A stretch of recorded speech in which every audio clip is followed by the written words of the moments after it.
So I became this person who walked around with like two sides of David Goggins. There's one side that was like, I'm a tough guy. That was the outside surface.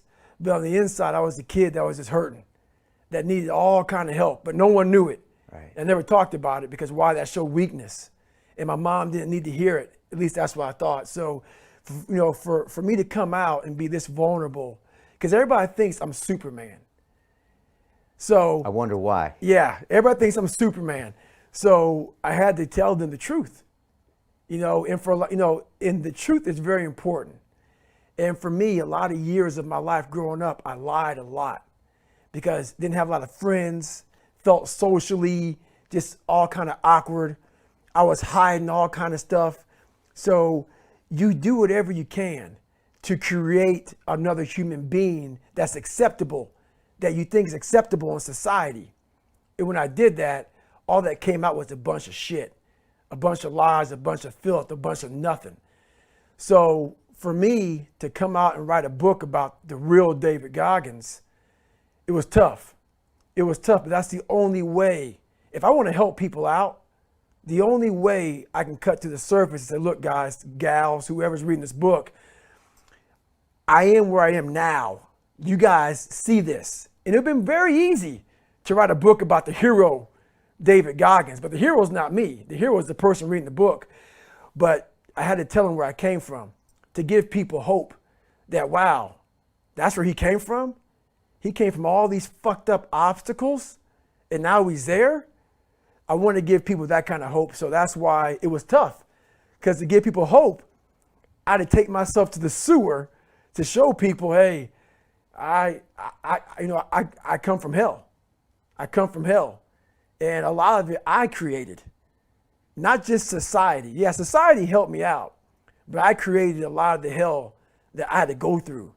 I made this picture out to be a lot worse than what it was. It was bad, but I made it out to be, insurmountable. So yeah, we can be our worst enemy. Why is the truth so important? You know what? Because first of all, it does set you free mentally, and it gives you a starting point. You have to have the truth to have a starting point. So when if I'm lying to you about who I am, or I'm lying to you about whatever, there's no starting point. There's a false reality. Right. You have to create the real reality. So that's what I call my accountability mirror in my book. That's the real reality. Where the fuck am I going to start from? So for me, I was lying to this, lying about that. So I had no starting point. Once you come face to face with who you are, you have a starting point. All right, I'm not real smart. I have no courage. I have no self-esteem. I have no nothing. Nothing. That's my starting point. Now we can move from there. But if I tell myself I'm strong, I have courage, I'm smart, and all these are lies, you continuously push that starting point backwards. Right. So that starting point is the truth. The no fucking bullshit truth that only you can tell yourself. So it's the starting point. The truth's the starting point. And most people are surrounded by people that don't tell them the truth. Right? No. Because it's too painful. It is. Especially nowadays in this society, we like to surround ourselves. It makes us feel so good. Those people who say it's okay. It's okay. It's not okay. It isn't okay, man. And I get it. Society's changing, and we love to feel wanted and loved. Trust me, that's all important. It is. But you have to have the truth from people. Hey, you're not working your butt off hard enough. You're not trying hard enough. We all think we're trying hard, but what are you gauging that off of? Are you gauging off of, like I talked to this one kid the other day, college is kicking my ass. I said, what are you gauging that off of? I go, are you trying? He goes, yeah, I'm trying my ass off. I'm studying hard. I go, what are you gauging trying hard off of?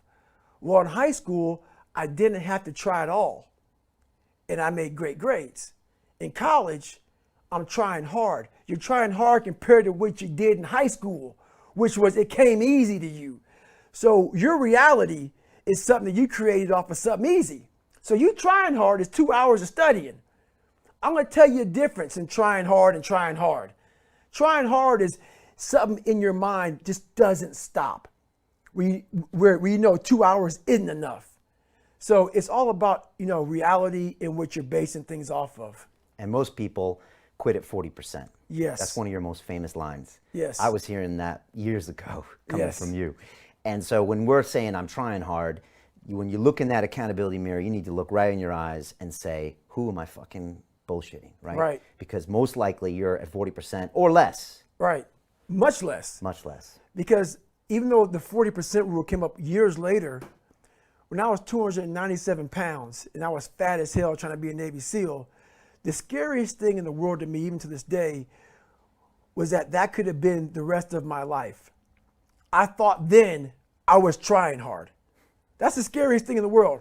I thought then, 297 pound, working for Ecolab, spraying for cockroaches, making $1,000 a month. I thought that was me at my 100% potential. Come to find out, a few years later, I wasn't anywhere near that. 106 pounds less, graduate Navy SEAL training, went on to do all these other things. Looking back on that was me trying hard.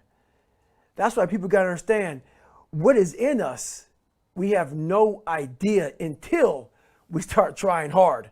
And I mean really trying hard, where you're obsessed with, hey, this is my new norm. My new norm is that, wow, this isn't always fun. It's not always meant to be fun. And that's when you know you're trying hard.